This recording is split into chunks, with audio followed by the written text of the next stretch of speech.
करती है, ये डायबिटीज़ को भी ठीक करती है, अर्थराइटिस को भी, कोरोना को भी, ओबेसिटी को भी, किसी भी प्रकार के बैक्टीरियल वायरल इन्फेक्शन और फंगस को भी दूर करती है।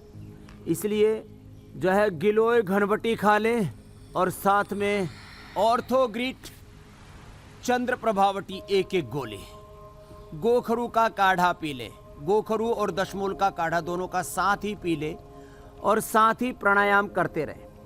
आपको मैंने लंदन से एक बहन आई हुई थी जी, जिसको असाध्य कोटि का कैंसर भी उसने अपना ठीक किया और उसका सीआरपी लेवल कभी लाइफ में ठीक नहीं आया। यहाँ आने के 7 दिन के अंदर ही सीआरपी लेवल कंट्रोल आ गया।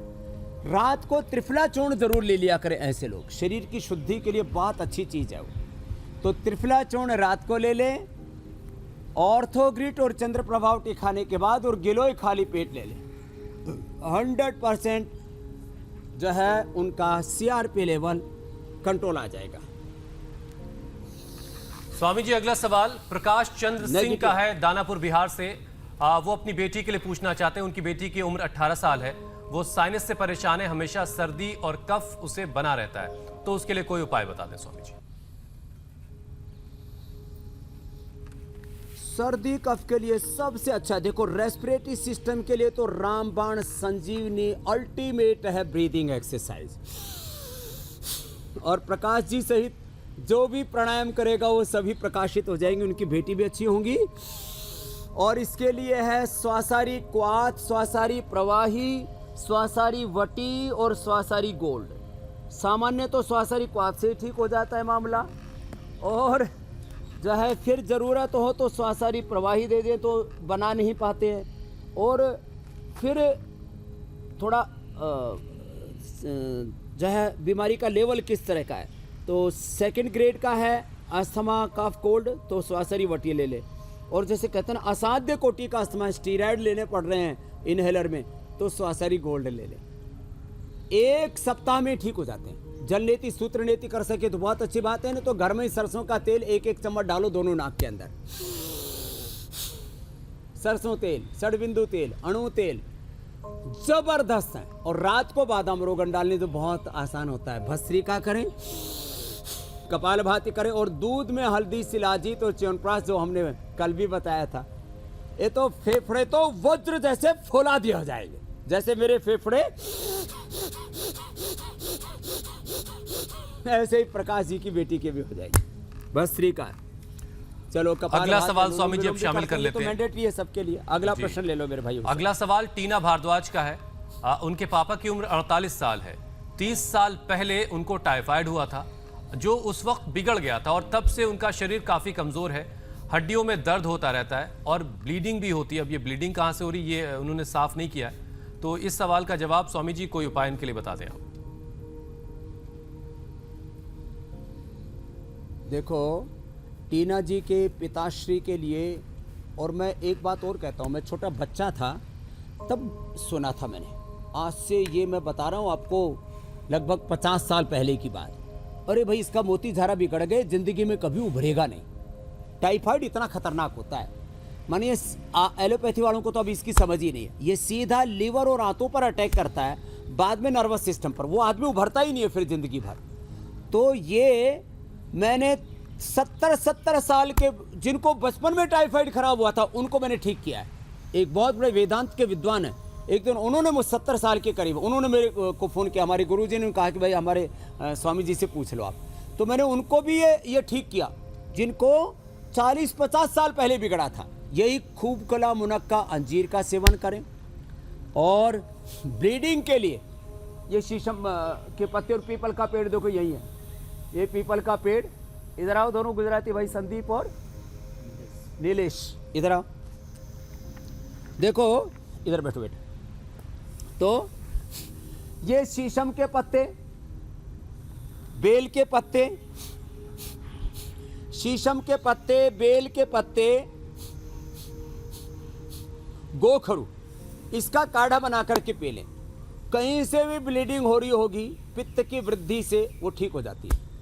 किसी किसी का पित्त, कपालभाति करते हो बेटा, किसी किसी का पित्त इतना बढ़ जाता है कि वो उसी से ही ब्लीडिंग होने लगती है। तो उसके लिए वीटग्रास, एलोवेरा और लौकी का, दूधी का, घिया का जूस, ये ज़बरदस्त। और कहीं से भी ब्लीडिंग होती है तो स्फटिका भस्म 5 ग्राम, कहरवा पिष्टी 5 ग्राम, दोनों मिला लें, आधा ग्राम पानी में घोल के पी जाए, तुरंत ब्लीडिंग दूर हो जाती है। और नाक से ब्लीडिंग हो रही हो तो ये शीशम के पत्ते नाक के अंदर ही डाल दें सीधा और जल नेति कर लें तो एकदम से ब्लीडिंग बंद हो जाती है।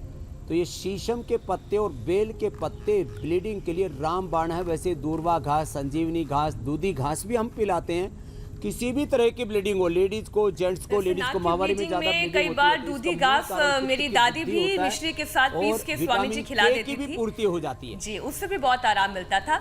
अगला सवाल ले लेते हैं दिनकर का। ये ठीक कह सवाल रहे हैं आप मीनाक्षी जी। जी, दिनकर का सवाल है, उनके 4 साल के बच्चे को कोरोना के बाद से पेट में दर्द की शिकायत बनी हुई है, उन्हें क्या करना चाहिए? अब उम्र भी बहुत छोटी है, 4 साल की उम्र है, पेट में दर्द बना रहता है कोरोना के बाद से, उन्हें क्या करना चाहिए? पेट के दर्द के लिए सबसे अच्छा है, एक तो ये, आप तो अनुलोम विलोम करो, चलो सब कपाल भाती बहुत हो गया, अनुलोम विलोम करो, बैठे बैठे कर लो। ये तो मैं, आप तो आराम से बैठो, सुखासन में बैठ के कर लो।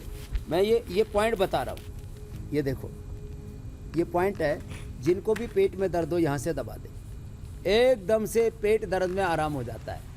और आरोग्य वर्धिनी बटी दे दे, लेवोग्रिट या लिवामृत दे दे, शंख कपर्दक या मुक्ता शुक्ति कोई भी एक भस्म लेकर के आधा ग्राम शहद के साथ चटा दे, एकदम से पेट का दर्द दूर हो जाता है। अनार खिला दे और ये पिंडली दबा देने से, और यहाँ तलवे के बीच में यहाँ से दबा दे। अभी इंडिया टीवी देखते देखते ही बच्चे का पेट का दर्द अच्छा हो जाएगा। ये ऐसी छोटी छोटी बातें हम भूल गए थे, इसलिए मैं याद दिला रहा हूँ। और इन्हें सबको याद भी रखना है, अब इस बार भूलना नहीं है स्वामी जी किसी को।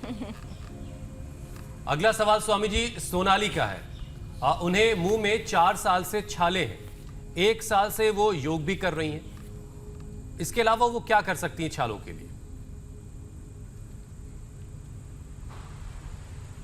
देखो हुसैन भाई, ये छाले होते पित्त की वृद्धि से, और पित्त की वृद्धि के लिए अभी मैंने बताया वीटाग्रास, एलोवेरा और लौकी का जूस सुबह खाली पेट पी ले, पित्त प्रशमन हो जाएगा, छाले दूर हो जाएगी। पेट में गर्मी है, रात को या तो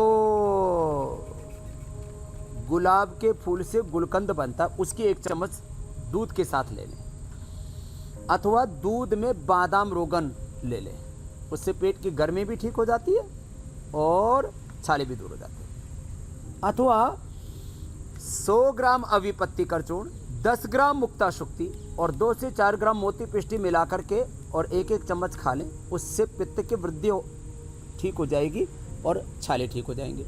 अथवा काम दूधा 10 ग्राम, मुक्ता शुक्ति 10 ग्राम और मोती पिष्टी 2 से 4 ग्राम आधा ग्राम शहद के साथ चाट लें, उससे पित्त का प्रशमन होने से और छाले ठीक हो जाएंगे। नीला थोथा भून करके और उसमें गैरू मिला करके जहां छाले हो रहे वहां लगा दें, 2 सेकंड के अंदर छाले ठीक हो जाएंगे, 2 सेकंड के अंदर ही। इतने ज़बरदस्त चीज़ें। थोड़ा सीधे, हाँ सीधे बैठो, सीधे बैठो, ऐसे कर, ऐसे करें। ये पित्त की वृद्धि के भी बड़े प्रकोप हैं। कफ की वृद्धि से कफ कोल्ड, जो इसके लिए मैं अभी बता रहा था, और वात की वृद्धि के लिए पेडानिल गोल्ड और ऑर्थोग्रिट, हल्दी, मेथी, सौंठ, मीठी सुरंजान और अश्वगंधा या वातारी चूर्ण। ये वात, पित्त, कफ, ये त्रिदोष का ही सारा प्रकोप है, ये अलग अलग रोगों का पूरा संसार मेरे भाई। और अगला प्रश्न ले लो। बिल्कुल स्वामी जी। अगला सवाल कविता सिंह का है स्वामी जी। उन्हें टाइफाइड हुआ था, टाइफाइड तो ठीक हो गया, लेकिन उसके बाद से उनके कान जो है वो बंद हो गए, कान से वो सुन नहीं पा रही ठीक तरीके से।